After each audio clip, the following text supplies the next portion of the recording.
अस्सलाम वालेकुम। LSN news के साथ मैं हूं तैयबा फराज। लोधरा से खबर शामिल करते हैं। रुकनपुर के करीब पुलिस और डाकू के दरमियान मुकाबला।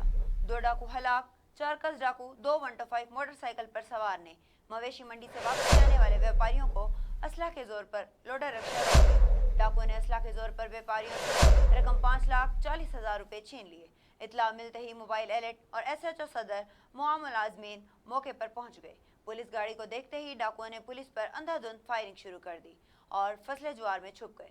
पुलिस पार्टी ने हिफाजत खुद इख्तियारी तहत जवाबी फायरिंग की। क्रॉस फायरिंग के दौरान 2 डाकू अपने साथियों की फायरिंग से जख्मी हो गए, जबकि 2 कस डाकू मौके पर फरार हो गए। जख्मी होने वाले डाकुओं को बराए इलाज मुआलजा DHQ मुंतकिल किया जा रहा था, जो रास्ते में जख्मों की ताब न लाते हुए हलाक हो गए। जाए वकुआ से छीनी गई रकम से 2,50,000 रुपए, 2 पिस्टल और 1 मोटरसाइकिल 125 भी कब्जा में ले लिया गया।